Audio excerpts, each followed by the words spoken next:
So, good morning everyone. Welcome back to session 7, Units and Dimensions. Myself Subramaniam. तो आज तक हमने क्या क्या डिस्कस किया, एक बार क्विक रिकैप करते हैं.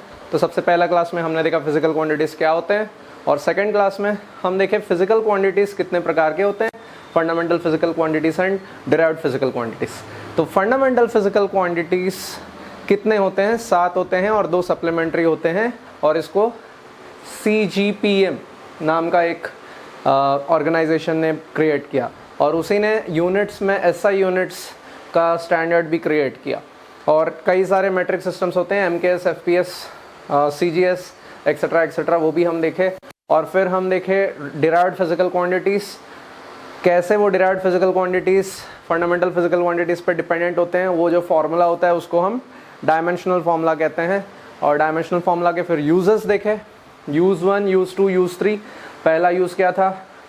To check the correctness of an equation. दूसरा use the conversion factor. And तीसरा use to deduce relationship between the physical quantities. और उसके कई सारे ड्रॉबैक्स भी थे, वो भी हमने देखा. और कल हम चालू किए थे डिस्कशन ऑफ राउंडिंग ऑफ सीखे कल के लेक्चर में, और हम सीखे what scientific notation, and also we have seen what is order of magnitude. At the end of the lecture हम चालू किए थे errors का discussion. तो आज फिर से एक और बार errors चालू से देखेंगे. what do you mean by errors? errors कितने प्रकार के होते हैं और errors को कैसे हटाया जाता है, ये सब आज के क्लास में हम देखने की कोशिश करेंगे. So all the students are online. कितने बच्चे ऑनलाइन हैं? तुरंत अपना अपना अटेंडेंस दे दीजिए. हाय, hello.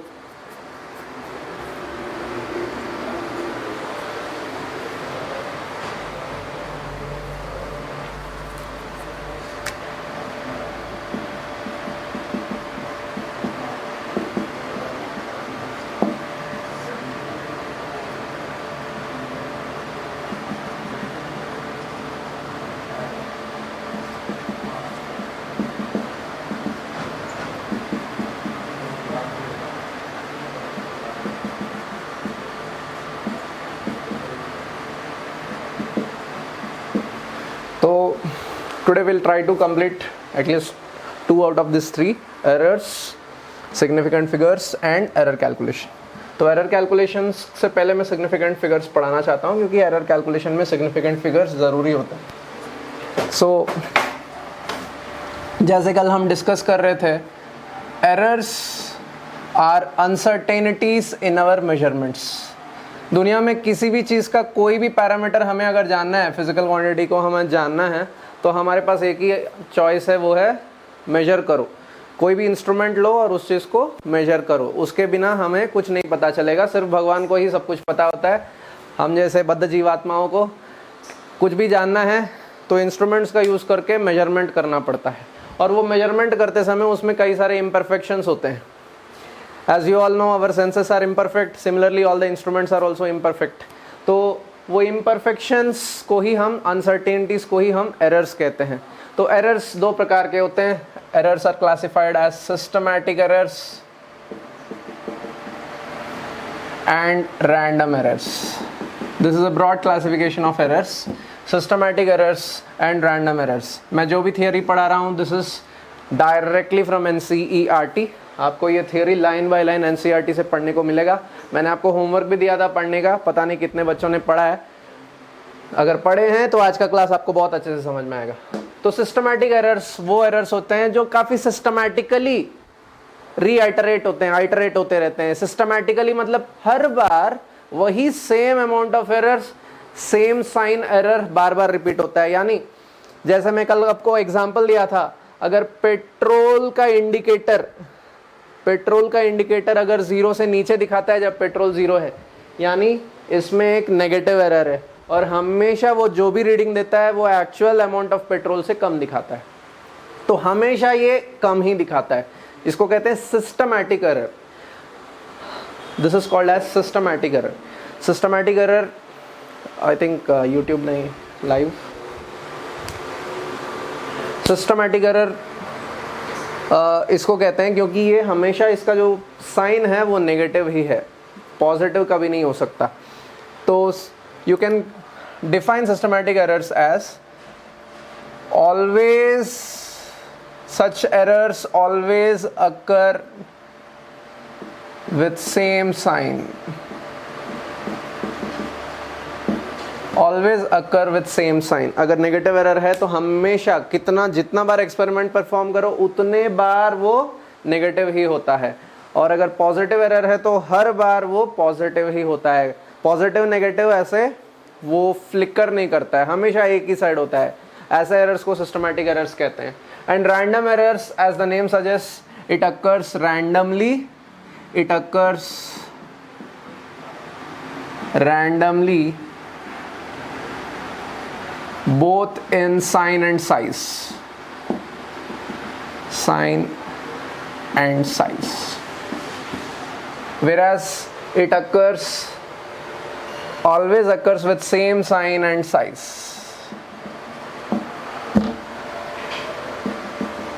It always occurs with same sign and size. That's why it is called as systematic and it's called as random errors. So quickly let us see some further classifications of systematic errors.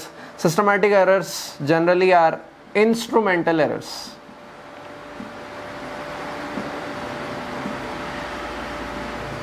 What are instrumental errors?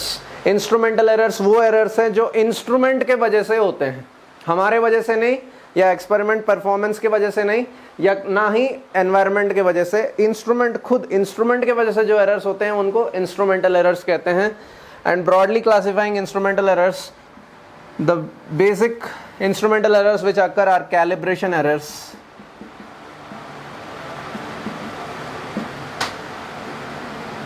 and zero errors. Calibration errors and zero errors. अब ये calibration error क्या है भैया? Calibration मतलब क्या होता है आपको पता है? आप मार्केट में कैमलिन का स्केल खरीदते हो तो कैमलिन के स्केल पे कुछ मार्किंग्स होते हैं। तो कैमलिन कंपनी ये मार्किंग बनाता है, और आप देखो कैमलिन कंपनी का जो मार्किंग है वो बहुत ही क्लियर होता है, बहुत ही क्रिस्टल क्लियर होता है, और वो इक्वी स्पेस्ड होते हैं मार्किंग्स। लेकिन आप अगर पैसे बचाने के चक्कर में कोई लोकल कंपनी का स्केल खरीद लोगे तो उसका जो मार्किंग होता है वो बहुत ही घटिया होता है, और उसका स्पेसिंग काफ़ी अनइवन होता है। आप देखो उसका पेंटिंग जो होता है वो बहुत ही गंदा होता है, शायद उसका 1 मिलीमीटर एक्चुअल में 1 मिलीमीटर है भी नहीं, वो बस लगा दिया मार्किंग, और शायद उसका 1 सेंटीमीटर से छोटा या बड़ा हो सकता है। अगर कैलिब्रेशन में ही एरर है तो ऑब्वियस बात है ऐसा स्केल को लेके कुछ मेजर करेंगे तो एरर होगा ही होगा, करेक्ट? तो इसको कहते हैं कैलिब्रेशन एरर, और कैलिब्रेशन एरर हमेशा सिस्टमैटिक होता है। फॉर एग्जांपल इसका 1 सेंटीमीटर मेरे 1 सेंटीमीटर से छोटा है तो वो हमेशा एक्चुअल रीडिंग से ज़्यादा रीडिंग देगा, क्योंकि उसका सेंटीमीटर मेरे सेंटीमीटर से कम है, तो वही डिस्टेंस को वो ज़्यादा सेंटीमीटर्स गिनेगा जबकि वो एक्चुअली कम सेंटीमीटर्स है। या फिर अगर वो पहले उसका 1 सेंटीमीटर मेरे 1 सेंटीमीटर से बड़ा है तो वो मेरा वही जो लेंथ मुझे 5 सेंटीमीटर आ रहा है वो 4 सेंटीमीटर में कंप्लीट कर लेगा। फॉर एग्जाम्पल अगर मैं इस बोर्ड को मेरे हाथ से मापने की कोशिश करूंगा 1 2 3 4 5, तो मेरा हाथ बड़ा है तो ये 5 स्पैन्स में यहाँ से लेके यहाँ तक मैंने मेजर किया। अगर मैं कोई एलकेजी का बच्चे को बुलाऊंगा और बोलूँगा मेजर कर अपने हाथ से, तो उसका हाथ से एकदम नन्ना मुन्ना छोटा होता है, तो 1 2 3 4 5 6 7 8 9 10, देख रहे हैं? जिसका हाथ छोटा है वो ज़्यादा गिनता है, जिसका हाथ बड़ा है वो कम गिनता है। तो अगर स्केल का 1 सेंटीमीटर एक्चुअल 1 सेंटीमीटर से छोटा है तो वो ज़्यादा गिनेगा, और स्केल का 1 सेंटीमीटर एक्चुअल सेंटीमीटर से बड़ा है तो वो कम गिनेगा। तो ये कैलिब्रेशन एरर्स हैं। स्केल का एग्जांपल बता रहा हूँ। ये कैलिब्रेशन एरर आपके वेइंग मशीन में हो सकते हैं जिसके कारण मास में फ़र्क आता है, वेट में फ़र्क आता है, या फिर आपके थर्मोमीटर पे जो रीडिंग होते हैं वो भी गलत हो सकते हैं जिसके वजह से टेम्परेचर में गलतियाँ हो सकते हैं। तो कैलिब्रेशन एरर्स जो होते हैं वो सिस्टमैटिक होते हैं, वो हमेशा साइन और साइज हमेशा या तो पॉजिटिव होते हैं, हमेशा या तो नेगेटिव होते हैं, हमेशा उनका साइज जो है वो कांस्टेंट होता है। और फिर आते हैं ज़ीरो एरर्स में। Coming to zero errors, zero errors कल मैं जाने से पहले आप लोग को डिस्कस किया था और आज भी बताया था। पेट्रोल का जो इंडिकेटर होता है वो हमेशा एक्चुअल जीरो से नीचे दिखाता है, इट्स अ जीरो एरर। कभी पेट्रोल नेगेटिव हो सकता है क्या? इम्पॉसिबल। ये जीरो एरर कहलाता है। आप 2 लीटर पेट्रोल डालो, 1 2, तो वो यहाँ पे दिखाएगा, यानी 2 से कम दिखाएगा, 2 को एग्जैक्टली नहीं दिखाएगा क्योंकि उसमें पहले से ही एक एरर था, तो फाइनल भी वो एरर रिटेन करता है। उसी तरह अगर आपके पास एम मीटर है, एम मीटर 0 के बजाय 0.1 को दिखा रहा है, 0.1 एम्पियर को दिखाता है। अगर मैं उसमें 2 एम्पियर करंट पास कराऊंगा तो 2 एम्पियर के थोड़ा और ऊपर जाएगा, यानी देख रहे हैं ये पॉजिटिव एरर हमेशा पॉजिटिव एरर रहेगा और उतना ही रहेगा, ये नेगेटिव एरर हमेशा नेगेटिव एरर रहेगा और उतना ही रहेगा।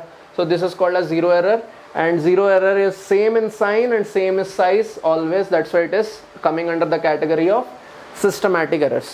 तो ये हैं कुछ examples of instrumental errors. So apart from instrumental errors there is one more important error which occurs in systematic errors, that is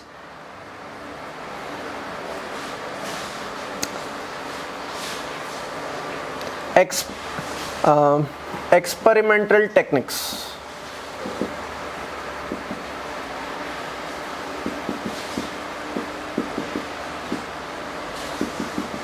Faulty experimental techniques, ये पहला है, ये दूसरा है। तो faulty experimental techniques, what do you mean by faulty experimental techniques? यानी जो technique हम अपनाते हैं, जो सेटअप हमने बनाया है, उसी में कुछ ना कुछ गलती होता है और उसके कारण हमेशा जो एरर आता है वो या तो पॉजिटिव या तो नेगेटिव और उतना ही अमाउंट ऑफ एरर बार बार आते रहते हैं एक्सपेरिमेंटल टेक्निक्स में जो प्रॉब्लम होता है उसके कारण। And third kind of error is personal errors.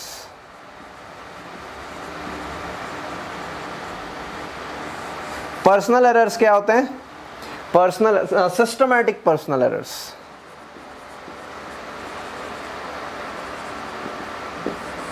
Systematic personal errors, yes, human errors, but they should be systematic. Humans can do both random errors also and systematic errors also. Humans come under both categories, दोनों category में आते हैं। लेकिन systematic personal error क्या मतलब होता है? For example आप एक इलेक्ट्रिसिटी का एक्सपेरिमेंट परफॉर्म कर रहे हो, से ओम्स लॉ का डेरिवेशन कर रहे हो एक्सपेरिमेंट में, और आपको बार बार वोल्ट मीटर को और एमीटर को देखना होता है, और आपको बचपन से अपने सर को टेढ़ा रखने का आदत है, ऐसे ही रखते हो, टेढ़ा रखते हो और रीडिंग्स लेते रहते हो, ऐसे हिलते डुलते आराम से रीडिंग लेते रहते हो। तो जब भी आप रीडिंग लेते हो, आपके आँख रीडिंग को टेढ़ा देखते हैं। आपको घर पे एक्सपीरियंस होगा, अगर आप जो वॉल क्लॉक होता है उसको थोड़ा साइड से देखोगे तो आपको रीडिंग कुछ और आएगा, सीधा देखोगे कुछ और आएगा, और थोड़ा इधर आके देखोगे तो रीडिंग थोड़ा और आता है। तो इसको कहते हैं पैरेलैक्स एरर। इवन आप एक पेन लो अपने हाथ में और ऐसे पकड़ो, दोनों आँख ओपन करके देखो, तो ये पेन जो है वो कैमरे को अभी हाइड कर रहा है। लेकिन अगर मैं अपने दोनों आँखों में एक आँख बंद करके देखूंगा तो मुझे अभी पेन भी दिख रहा है, कैमरा भी दिख रहा है, कैमरा इस तरफ दिख रहा है। लेकिन अगर मैं ये आँख खोल दूंगा और ये आँख बंद करूंगा तो अभी मेरा कैमरा इस तरफ आ गया। तो इसको कहते हैं पैरेलैक्स एरर। आप में से कितने लोगों को ये समझ में आया? पैरेलैक्स एरर एक्सपीरियंस होगा सबको घर में। तो यस, एनी रेस्पॉन्सेस? सब लोग सो रहे हैं क्या? हाँ, गॉट इट, वेरी गुड। तो जब आदमी को सर हमेशा ऐसे लेफ्ट साइड झुकाने की आदत होती है और ऐसे ही वो रीडिंग लेता रहता है हर बार, तो उसका एरर जो है वो हमेशा सेम रहता है, same in size and sign both, हमेशा पॉजिटिव, हमेशा उतना ही। अगर किसी को इस तरफ है तो हमेशा नेगेटिव, हमेशा उतना ही। तो इसको कहते हैं सिस्टमैटिक पर्सनल एरर, हमेशा वैसा ही। दूसरा सिस्टमैटिक पर्सनल एरर क्या है? अगर आपको आपके मम्मी पापा बोलते हैं अपने भाई का टेम्परेचर चेक करने के लिए, भाई बोल रहा है मुझे आज बुखार है, कॉलेज नहीं जाना है, स्कूल नहीं जाना है, तो आप बोलते हो ठीक है तेरा मैं टेम्परेचर चेक करता हूँ, और थर्मोमीटर लेते हो। और आपको पता है थर्मोमीटर से टेम्परेचर मेजर करने के 2 तरीके होते हैं, एक या तो मुंह में रखो, दूसरा उसके आर्मपिट में रखो। सबसे आसान होता है आर्मपिट में रखना। क्यों? इसमें ये जूठा नहीं होता है, काफ़ी क्लीन रहता है। इधर रखो तो जूठा हो जाता है, फिर उसको धोना पड़ता है। तो हम लोग जनरली यहाँ पे रख देते हैं काम ख़त्म करने के लिए। लेकिन जब आदमी यहाँ पे रखता है तो एक्चुअल टेम्परेचर से कम टेम्परेचर रीडिंग आता है। बॉडी का जो एक्चुअल टेम्परेचर है वो मुंह में आता है, आर्मपिट में नहीं आता है। आर्मपिट में हमेशा 2 या 3 डिग्री सेल्सियस कम आता है। आपका बॉडी टेम्परेचर 103 है तो वहाँ पे 101 आता है, 101 है तो 99 आता है। तो इसके वजह से एक सिस्टमैटिक एरर डेवलप होता है, और ये एरर किसके वजह से? सिस्टमैटिक पर्सनल एरर है। ये हमारे वजह से है और हम एक सिस्टमैटिक गलती कर रहे हैं। आया समझ में? सो under systematic errors we have seen 3 categories: instrumental errors, which are further divided as calibration errors and zero errors, and faulty experimental errors and systematic personal errors. अब आ जाओ दूसरे सेक्शन में जिसका नाम है रैंडम एरर्स। तो रैंडम एरर्स क्या होते हैं? जैसे नाम वैसा काम। रैंडम एरर्स रैंडमली अकर होते हैं और उनका जो साइन है और साइज है वो रैंडमली बदलते रहते हैं। कभी लेफ्ट साइड का, कभी पॉजिटिव, कभी नेगेटिव, कभी ज़्यादा, कभी कम, तो सब कुछ पॉसिबल है। इसको रैंडम कहते हैं। आपको पता है रैंडम क्या होता है? रैंडम बोले तो उसका साइन और साइज कभी छोटा, कभी बड़ा, कभी नेगेटिव, कभी पॉजिटिव, कभी जीरो, कुछ भी हो सकता है। Unpredictable values are called as random. So random errors are unpredictable errors. तो इन एरर्स उन कंडीशंस के वजह से होते हैं जो अनप्रेडिक्टेबल होते हैं। तो फॉल्टी एक्सपेरिमेंटल टेक्निक्स में एक एग्जांपल लिख सकते हैं आप लोग। फॉल्टी एक्सपेरिमेंटल टेक्निक्स से environmental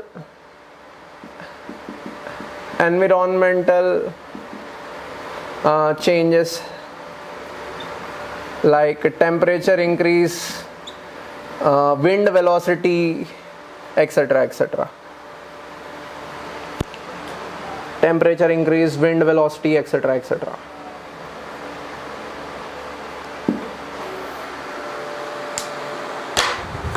And coming to the random errors,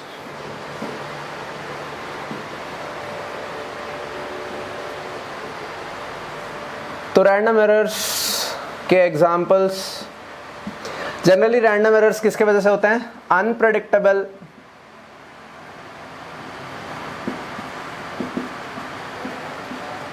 environmental changes के वजह से।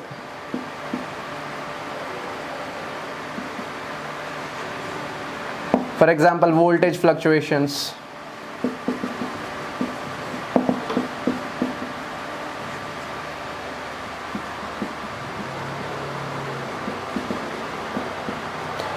for example voltage fluctuations, temperature, sudden changes,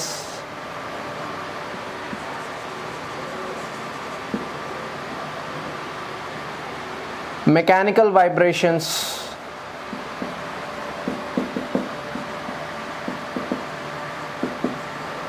etc.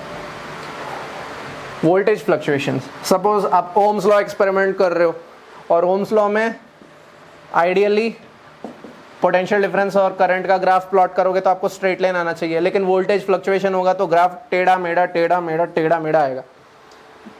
Graph पूरा टेढ़ा मेढ़ा आएगा, क्यों? वोल्टेज फ्लक्चुएशन हो रहा है, तो आपको गंदा आएगा graph. Random errors, correct. So similarly mechanical vibrations हो रहे हैं तो आपको मैकेनिकल जितने एक्सपेरिमेंट्स हैं उसमें गलती आएंगे। टेम्परेचर्स सडनली बदलते जा रहा है तो थर्मोडायनेमिक एक्सपेरिमेंट्स जितने भी हैं उसमें बार बार आपको गलती आते रहेंगे। तो these are some of the examples of random errors. Also there is one more category of random errors जो कि हमारे वजह से होते हैं, और ये होते हैं random personal errors. Random personal errors, और ये क्या होते हैं भैया? Random personal errors, calculation mistakes जिसमें हम एक्सपर्ट हैं।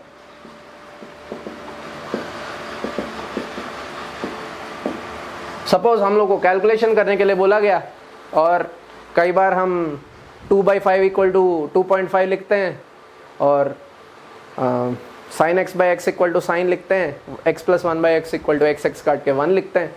तो हम लोग इन सब कैलकुलेशन मिस्टेक्स में माहिर। तो कैलकुलेशन मिस्टेक्स हर बार नहीं होते, कभी कभी होते हैं, इसलिए वो रैंडम है। दूसरा केयरलेसनेस, वाइल परफॉर्मिंग एक्सपेरिमेंट, और ये बच्चों का बहुत बड़ा प्रॉब्लम है।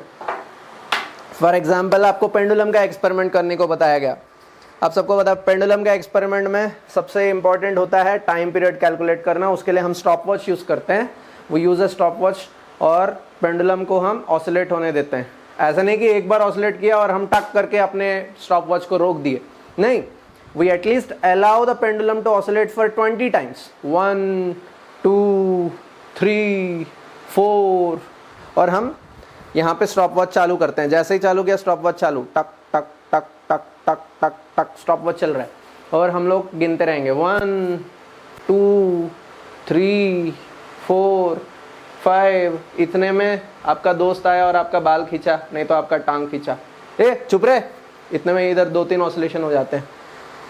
काम धंधा नहीं है क्या? और वापस आते हो 5 6 7, इतने में एक सुंदर लड़की आपके सामने आती है, ओ इतने में ये ऑसिलेट हो रहा है। फिर आते हैं 9 10, इसको कहते हैं random personal errors, carelessness during experiment.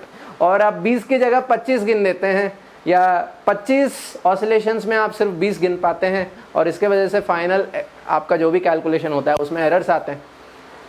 Point is clear? Is the point very clear to all the boys at least?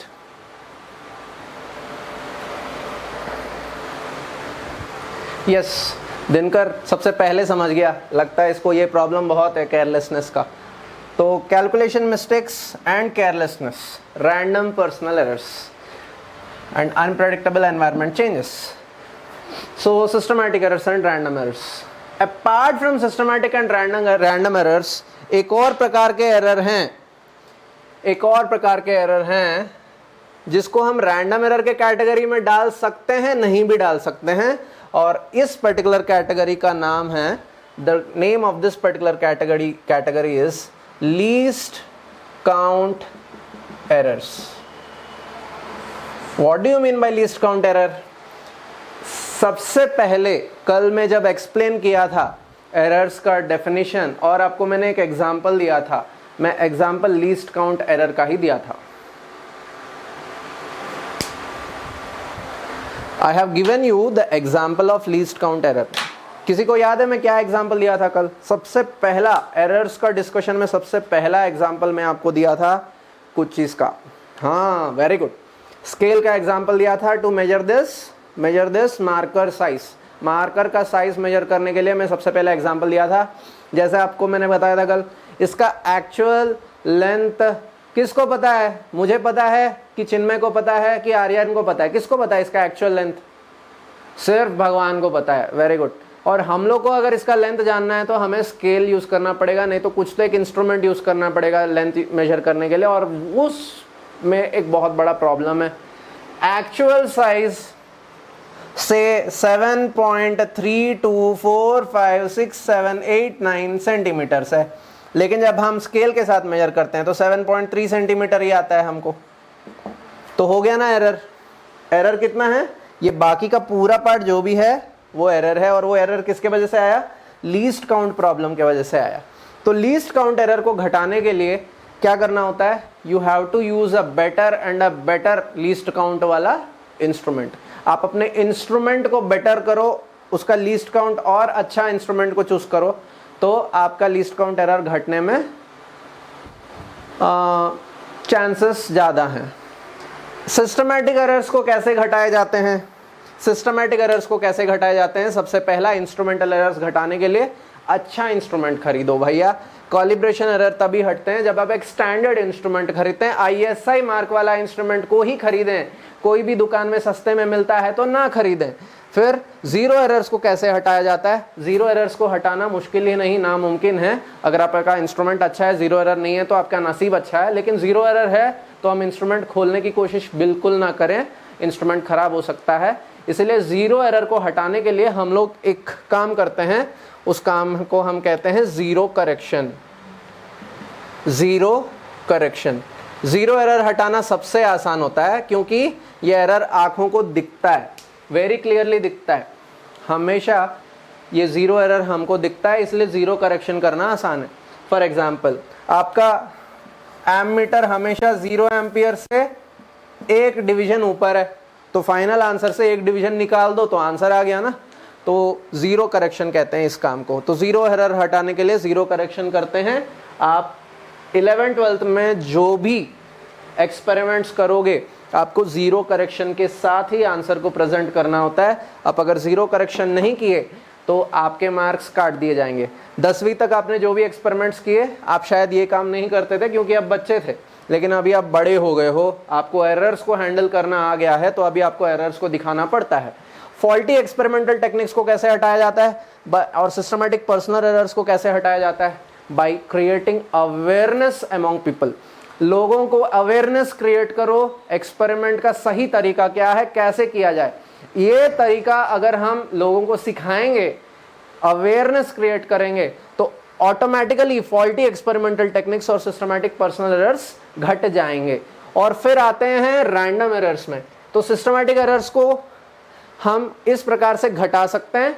देख, याद रखिए, एरर्स को कभी भी हम जीरो नहीं कर सकते। No error can be made zero, we can only minimize them to the best of our efforts. हम एरर्स को कभी भी जीरो नहीं कर सकते, हम सिर्फ उनको क्या कर सकते हैं, मिनिमाइज कर सकते। We can only minimize them, we can not do anything else. And coming to the random errors, तो रैंडम एरर्स को कैसे घटाया जाता है? Yes, so we can reduce the random errors by repeating the experiment several times and taking the average. हम जब experiment को repeat करेंगे 5-6 बार तो गलतियां कम होने के चांस है, क्योंकि गलती एक बार होता है, 2 बार होता है, शायद बार बार नहीं होता है, तो वो गलती घट जाएगा। क्योंकि रैंडम है तो ज़्यादा बार करोगे तो गलतियां वो एवरेज में घट सकते हैं। फॉर एग्जाम्पल, अगर मैं आपको कहूँगा सिंपल पेंडुलम एक्सपेरिमेंट करो और एक्सेलरेशन ड्यू टू ग्रेविटी का वैल्यू निकालो। एक्सेलरेशन ड्यू टू ग्रेविटी का एक्चुअल वैल्यू होता है 9.8 मीटर पर सेकेंड स्क्वायर, लेकिन मैं एक्सपेरिमेंट किया 5 बार। पहली बार में मुझे 12 मीटर पर सेकेंड स्क्वायर आ गया। सोचो, 12 मीटर पर सेकेंड स्क्वायर आ गया तो बहुत ही बड़ा एरर है। तो मैं फिर क्या करूंगा, एक्सपेरिमेंट को रिपीट करूंगा। जब एक्सपेरिमेंट को रिपीट करूंगा तो हो सकता है कि मुझे इस बार थोड़ा बेटर वैल्यू आएगा। तो सोचो, अगली बार 10 मीटर पर सेकेंड स्क्वायर आया, तीसरी बार 8 मीटर पर सेकेंड स्क्वायर आया। 3 बार एक्सपेरिमेंट परफॉर्म किया, एवरेज निकालो। 12 + 10 22 + 8 30/3 तो हो गया 10। तो पहले बार अगर एक्सपेरिमेंट करके मैं छोड़ देता तो एरर काफी बड़ा आता, लेकिन 3 बार करके जब मैं एवरेज निकाला तो देखो एरर काफी छोटा हो गया। समझ में आया? एरर को मिनिमाइज करने में रिपीटिशन हेल्प करता है। इसलिए आप सबको याद होगा 8वीं 9वीं 10वीं में जो भी एक्सपेरिमेंट आप लोगों ने जर्नल्स लिखे, रिकॉर्ड्स लिखे, आप एक्सपेरिमेंटल का जो ऑब्जर्वेशन टेबल होता है उसमें एटलीस्ट आप 3 या 5 या 10 रीडिंग लेते हो। कितने लोग को एटलीस्ट 5-10 रीडिंग लेना याद है? How many of you remember this simple concept of repetition and taking out the average? Yes, many of you remember, correct? So by doing this we can reduce the random errors. By doing the respective things we can reduce the systematic errors, and by repetition we can reduce the random errors. So in this way we can reduce the systematic and random errors and we are left with least count errors. जैसे मैंने कहा, least count errors को कैसे घटाया जा सकता है? By choosing an instrument with better least count. आप मीटर स्केल यूज करोगे तो उसका लीस्ट काउंट 1 मिलीमीटर है, लेकिन आप अगर एक वर्नियर कैलिपर्स लेते हो, वर्नियर कैलिपर्स क्या है हम फ्यूचर में आपको दिखाएंगे। I will try to least count वाला इंस्ट्रूमेंट्स। तो let's proceed ahead. This is the theory part of errors. तो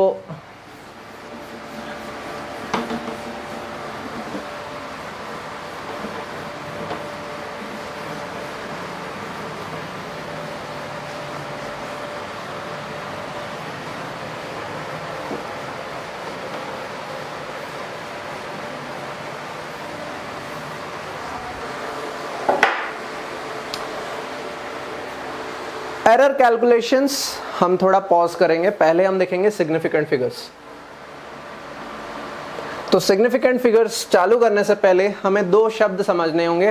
पहला वर्ड है एक्यूरेसी एंड दूसरा वर्ड है precision. And the second word is precision. ये वर्ड्स के साथ आप पक्का फेमिलियर होंगे, already you must be familiar with these two words, accuracy and precision. Accuracy का मतलब होता है the measured value, how close is the measured value to the real value, इसको कहते हैं एक्यूरेसी। और प्रेसिशन का मतलब होता है to what limit is the measurement taken, to what limit or to what resolution is the measurement taken, this is known as precision। true value वो जो भगवान को पता होता है उसको true value कहते हैं। true value और real value, oh yeah, true and real both are same only man, दोनों का मतलब सेम होता है। true value हो या real value हो, बात समझ जाओ बस, ट्रू वैल्यू रियल वैल्यू, ठीक है। तो इसको एक्यूरेसी कहते हैं और इसको प्रेसिशन कहते हैं। The more accurate the measurement is, the lesser is the error, error कम होता है। Generally talking, accuracy depends on precision. So precision is one of the factors affecting accuracy generally, लेकिन there are exceptions। एक simple example लेके आपको समझाता हूँ। से एक पर्टिकुलर मार्कर है, ये मार्कर का जो लेंथ है, एक्चुअल ट्रू लेंथ जो है वो 7.58 सेंटीमीटर्स है, ठीक है। द एक्चुअल ट्रू लेंथ जो भगवान को पता है वो 7.58 सेंटीमीटर है। तो मैं सबसे पहले यूज करूंगा मीटर स्केल, और मीटर स्केल के साथ जो वैल्यू मैं मेजर करूंगा मुझे आता है 7.6 सेंटीमीटर। और फिर मैं यूज करूंगा वर्नियर कैलिपर्स, जिसका least count is up till 1/10 of a millimetre, और उसके साथ मुझे मेजरमेंट आया 7.33 सेंटीमीटर। अब मेरे पास दो डेटा हैं, दो मेजर्ड वैल्यूज हैं, A and B. So now questions, accurate कौन है दोनों में और प्रिसाइज कौन है? Who is more precise? Precision, precise, accuracy, accurate. इन दोनों वैल्यूज में ज्यादा एक्यूरेट कौन है? एक्यूरेट का मतलब क्या होता है? मेजर्ड वैल्यू ट्रू वैल्यू का कितना नजदीक है। और प्रिसाइज क्या होता है? ज्यादा इंफॉर्मेशन किस में है, ज्यादा डिजिट्स ऑफ इंफॉर्मेशन किस में है। तो आप देख सकते हैं पहला ऑप्शन में 7.6 and this is 7.58, very very close, बहुत ही नजदीक है। लेकिन वर्नियर कैलिपर 7.33, यहां पे इंफॉर्मेशन ज्यादा है लेकिन नजदीक या कम है। तो accurate is A but precise is B. So this is an exceptional case. It's an exception. आप सबको समझ में आया? जनरली एक्यूरेसी जो होता है वो प्रेसिशन पे डिपेंड करता है, लेकिन कभी कभार वैल्यू ज्यादा एक्यूरेट होता है लेकिन प्रिसाइज कम होता है, ज्यादा प्रिसाइज होता है लेकिन एक्यूरेसी कम होती है। I hope you get this. आया समझ में? Accuracy, the closer the value is to the real value, the true value, but precision, the more number of digits of information, the more number of decimal points of information which we have, that is known as precision. And precision purely depends on the least count, whereas accuracy depends on how accurate, how close the value is. Got it?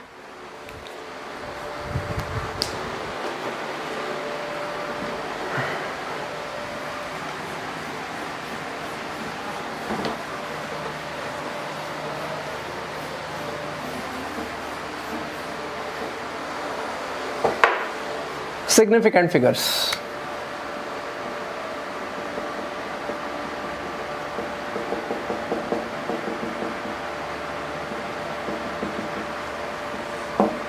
What do you mean by significant figures? Significant figures are defined as all the certain digits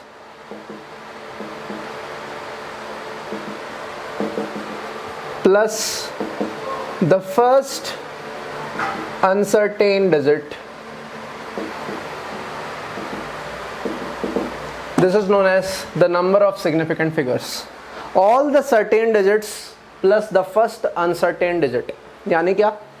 suppose मैं इस board का length metre scale के साथ major कर रहा हूँ और मैं आपको कहूँगा इस बोर्ड का टोटल लेंथ है से 3.5643 centimetres, 3.5643 meters length of this board.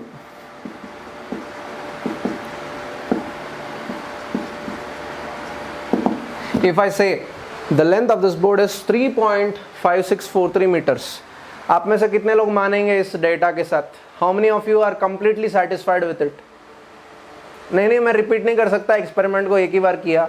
अच्छा, आप रैंडम एरर्स घटाने की बात कर रहे हो क्या? रिपीट करने को बोल रहा हूँ, 5 बार रिपीट करना है क्या? फिर एवरेज निकालूं। I am measuring the length of this white board. इस पूरे व्हाइट बोर्ड का लेंथ मेजर किया तो मुझे आया 3.5643 मीटर्स। क्या ये डेटा सही है? आप लोग सेटिस्फाई हो? मैं मेजर किया किसके साथ? मीटर स्केल के साथ। I have measured this value with metre scale. No no no no no, problem क्या है? Not possible. Yes, why not possible? What is the problem? Quick quick quick, problem कहाँ है? Least count में problem है। Millimetre तक ही हम जा सकते हैं, उससे आगे हम नहीं जा सकते। Very simple, correct. हम सिर्फ लीस्ट काउंट तक ही मेजर कर सकते हैं, उसके आगे नहीं जा सकते।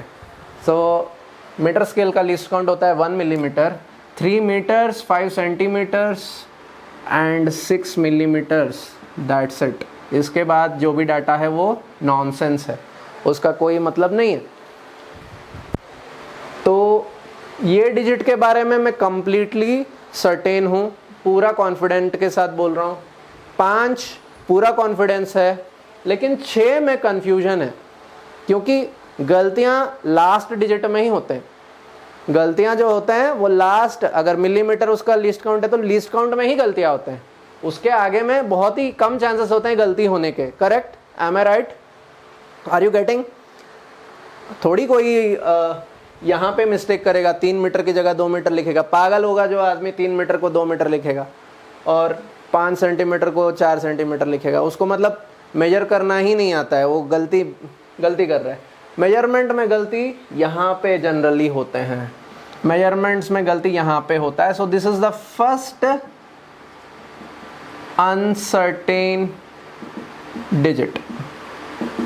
These are the digits in which we have confidence, certain digits. आया समझ में? तो all the certain digits 1 2 plus the first uncertain digit 3. So number of significant figures in this number, in this value is 3. So there are 3 significant figures in this given value, measured value. आया समझ में? अगर ये आ गया तो हम आगे बढ़ेंगे, नहीं आया तो रिपीट करेंगे जैसे आपकी आज्ञा। जल्दी फरमाइश कीजिए। मीटर स्केल तो 1 मीटर का होता है, पर आपका मेजर 3 मीटर का। अरे नालायक, 1 मीटर 1 मीटर 1 मीटर 3 बार मेजर करेंगे, ख़त्म हो गया तो कुछ भी ठीक है। मीटर स्केल की जगह मैं मीटर टेप यूज़ कर लिया, टेलर वाला। आप बात समझो जो बता रहा हूँ, आप बेकार की टाइम पास मत करो। हाँ, सो सिग्निफिकेंट फिगर्स का मतलब होता है all the certain digits plus the first uncertain digits.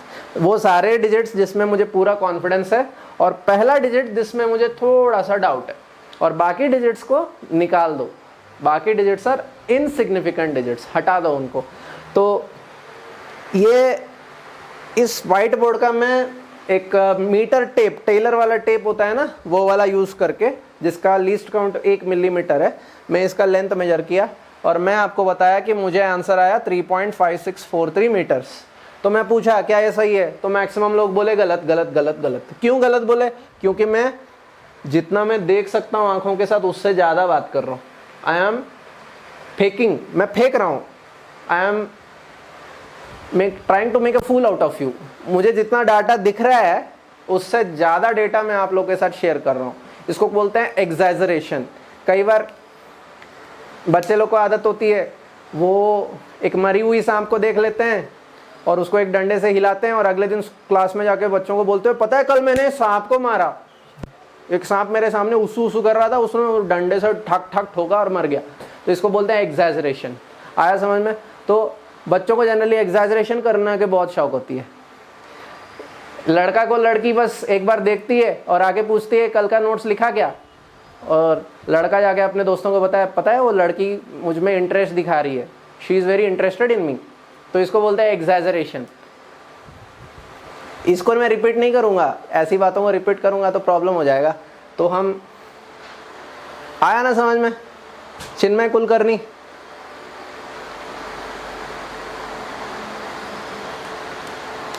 Yes yes yes, understood. चलो गुड। तो all the certain digits plus the first uncertain digit together is called as significant figures. तो यहाँ पे certain digits क्या क्या हैं? 3 and 5 and 6 is the first uncertain digits. तो मिलाने से मुझे 3 significant figure आए, इसको significant figure कहते हैं। तो measured value में significant figure find out करने के कुछ rules हैं। तो one by one फटाफट हम rules देखते हैं।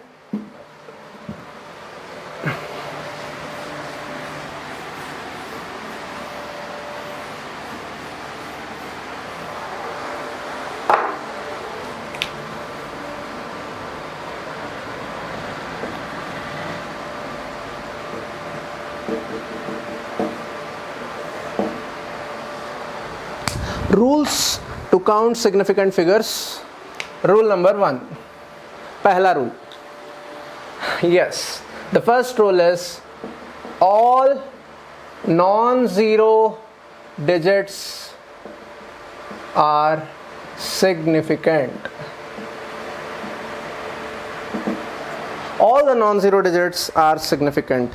कोई भी डिजिट जीरो के अलावा और कुछ भी हो उसको हमें सिग्निफिकेंट समझना है। एग्जाम्पल्स 3.43, 322.2। बताओ इसमें सिग्निफिकेंट फिगर कितने हैं, इसमें कितना है और इसमें कितना है? जल्दी जल्दी बताओ। In the first one the significant figures are 1 2 3, 3 significant figures, 1 2 3, 3 significant figures, और इसमें सिर्फ एक है 1 significant figure. This is the first rule. पहला रूल क्या है? Very simple, the all non zero digits are considered as significant. Second rule, all the zeros between two non-zero numbers, non-zero digits are significant. इनको significant मानना पड़ेगा। The zeros between two non-zero digits, they are considered as significant. Examples 3.002, 0.20202, 30243। बताओ इसमें number of significant figures कितने? देखो जब हम second step में आते हैं और ये सेकेंड स्टेप कहता है कि zeros between two non zero digits are significant, तो हम ये जीरोस के साथ ये नॉन जीरो डिजिट्स को भी गिनना है। समझ में आया? तो इसमें नंबर ऑफ सिग्निफिकेंट कितने? 1 2 नॉन जीरो, और दोनों के बीच में जितने जीरो हैं यानी 3 4, यानी answer is 4 significant figures.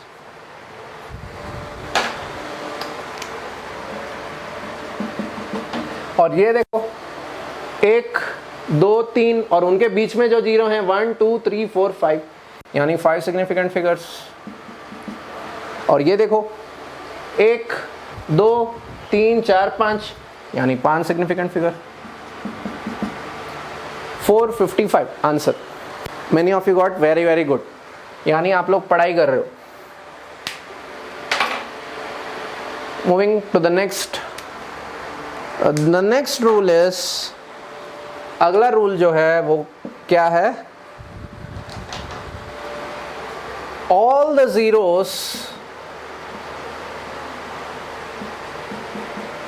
to the left of a number are insignificant. All the zeros to the left of a number are insignificant. अगर ज़ीरो नंबर के आखिर में आए तो वो सिग्निफिकेंट है या नहीं, आएंगे ना पॉइंट बाय पॉइंट। वो इसके अगला वाला पॉइंट वही है जो आपने क्वेश्चन पूछा। अभी पहले ये करते हैं example. Zeros to the left यानी 0.2, 0.003, 0.40503, 0.000000001 2। ठीक है, अब बताओ इसमें इसमें इसमें और इसमें सिग्निफिकेंट फिगर्स कितने हैं, फटाफट बताइए।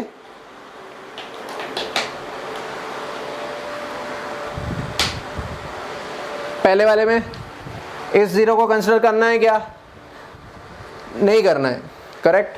तो इसमें सिग्निफिकेंट फिगर सिर्फ एक है। इसमें देखो 1 2 3, तीनों के तीनों लेफ्ट साइड हैं क्योंकि इनके आगे कोई भी नॉन जीरो नहीं है, तो सिर्फ इसी को कंसिडर करना है। तो इसमें सिर्फ एक सिग्निफिकेंट फिगर है। इसमें 1 2 3 4 5, इसको नहीं कंसिडर करना है, तो 5 सिग्निफिकेंट फिगर है। और इसमें 1 2 3 4 5 6 7 8 9, इन सबको नेग्लेक्ट करो, सिर्फ 1 2 सिग्निफिकेंट फिगर है। आपको समझ में आ रहा है ना साथ साथ? So answer is 1152। गुड, कुछ लोगों को आ गया ऑलरेडी। ये है तीसरा। और चौथा point, fourth point, all the zeros to the right of a given number are significant. All the zeros to the right of a given number are significant. अगर एक नंबर के राइट साइड जीरोस आते हैं तो उनको significant माना जाता है। पक्का आप लोग को डाउट आएगा क्यों? So we'll discuss that. हम वो भी बात डिस्कस करेंगे। All the zeros to the right of a given number are significant. Example 0.200, 200, 200.00। क्या आप कह सकते हैं इनमें सिग्निफिकेंट फिगर कितने हैं? फर्स्ट वाले में इसको नेग्लेक्ट करो, 1 2 3, 3 सिग्निफिकेंट फिगर। इसमें 1 2 3, 3 सिग्निफिकेंट फिगर। इसमें 1 2 3 4 5, 5 सिग्निफिकेंट फिगर। नोटेड? 3 3 5, 3 3 5। तो right side of a number अगर जीरोस आते हैं तो उनको सिग्निफिकेंट माना जाता है। क्यों माना जाता है? देखो, अगर कोई आदमी कहता है 0.200 यानी वो श्योर है, उसके पास डेटा है, यहां तक वो बोल रहा है कि 2 के बाद भैया 0 ही है, 1 या 2 नहीं है, इसलिए वो कह रहा है। और कोई आदमी बोलता है सिर्फ 0.2, यानी उसने जो यूज किया इंस्ट्रूमेंट उसका लीस्ट काउंट यहीं तक है, उसके आगे का डेटा उसके पास मिसिंग है। लेकिन इसके पास उसके आगे का डेटा भी है, इसलिए इन जीरोस को सिग्निफिकेंट मानना पड़ेगा क्योंकि वो कॉन्फिडेंस के साथ लिख रहा है ना, पूरा कॉन्फिडेंस के साथ है बंदा, तो उसको इज्जत देना पड़ेगा, इसलिए उसको गिनना पड़ेगा। यहाँ पे नहीं गिनना पड़ेगा। तो इसलिए राइट साइड जीरोस को सिग्निफिकेंट माना जाता है, लेकिन लेफ्ट साइड जीरोस का कोई वैल्यू नहीं होता है। आपको पता है, एक के आगे 10 जीरो भी लगा दो तो उसका वैल्यू 1 होता है, लेकिन एक के पीछे अगर 10 जीरो लगाओ तो बहुत बड़ा नंबर हो जाता है, 1000 करोड़ हो जाता है, 1000 crores, यानी 100 billions. 100 billions is a very big number. आया ना समझ में आपको? All the 4 things are clear. If you are clear with all these 4 things, I will rub it. We'll discuss 2 more points. फटाफट बताओ. Yes, yes, yes. हाँ हाँ हाँ.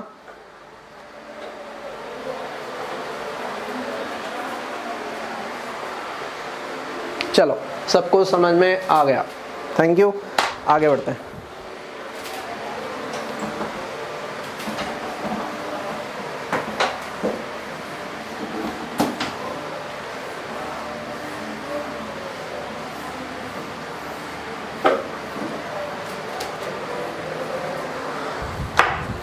तो रूल नंबर 5, 5वां रूल सिग्निफिकेंट फिगर्स का.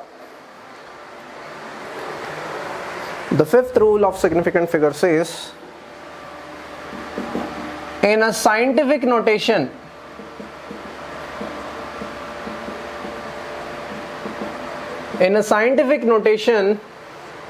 the mantissa gives significant figures, number of significant figures.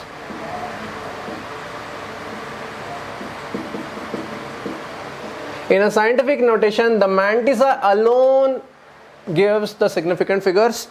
Exponential part का कोई लेना देना नहीं है. Example, नोट डाउन करने दो. पहले बोलना था ना, इतना चिल्ला रहा था मैं, यस नहीं बोला तू. चिन्मय कुलकर्णी, ऐसे कर. क्लास के एंड में ना उस पर्टिकुलर फ्रेम में जा और एक स्क्रीनशॉट ले ले और बैठ के आराम से लिख लेना, वरना टेंशन मतलब. ये सारे पॉइंट्स जो है ना एनसीईआरटी टेक्स्ट बुक में पॉइंट बाय पॉइंट हैं, लिखने की ज़रूरत भी नहीं है. आप सीधा चले जाओ एनसीईआरटी के 2nd चैप्टर में, आपको ये पॉइंट्स बहुत क्लियरली दिए गए हैं. आ जाओ क्वेश्चन नंबर पॉइंट नंबर 5 में. Okay, thank you. In a scientific notation the mantissa gives number of significant figures. Example, 3.2 into 10 power -5, 9.1 into 10 power -31, 1.67 into 10 power -27, 6 into 10 power 24. Correct. अब इन सब के सिग्निफिकेंट फिगर बताओ. देखो, इसके वजह से हमें कुछ डेटा नहीं मिलने वाला है. हम लोग को सिर्फ यही कंसिडर करना है. इसको मैंटिसा कहते हैं, इसको एक्सपोनेंट करते हैं. So the number of significant figures are 2. The number of significant figures are 2. The number of significant figures are 3. And the number of significant figures are 1. सिर्फ एक significant figure है. क्लियर है? 2 2 3 1. अच्छा फोन नंबर है 2 2 3 1. याद रख सकते हैं आप लोग. ठीक है. So these are the significant figures in a scientific notation. अब एक आखिरी पॉइंट है, छठा. Number of significant figures, sorry, number of significant figures do not change with change in unit. Unit के बदलने से नंबर ऑफ सिग्निफिकेंट फिगर्स नहीं बदलते हैं. Okay good. फिजिक्स के डाउट्स व्हाट्सएप कर दो, मैं आपके आंसर्स आज या कल आपके पक्का मैं रिप्लाई बैक करूंगा, आपके सॉल्यूशंस बताऊंगा. Okay. So example, number of significant figure do not change with the change in unit. Blue marker light दिख रहा है. ओके, शायद इंक खत्म हो रहा है. Okay, sure, I will take care. So 2.53 metres, 2.53 metres, 25.3 centimetres, 253 millimetres. आप देख रहे हैं मैं मीटर को सेंटीमीटर में, सेंटीमीटर को मिलीमीटर में कन्वर्ट किया. नहीं, वो मेरा नंबर नहीं है, टेंशन मत लो. तो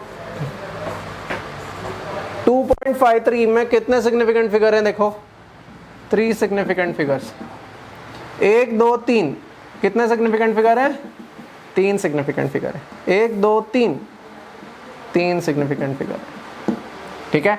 सो there are In all the three there are three significant figures, hence number of significant figures do not change with change in units. Units के साथ number of significant figures नहीं बदलते हैं. Point is clear to everyone? Got it. Good.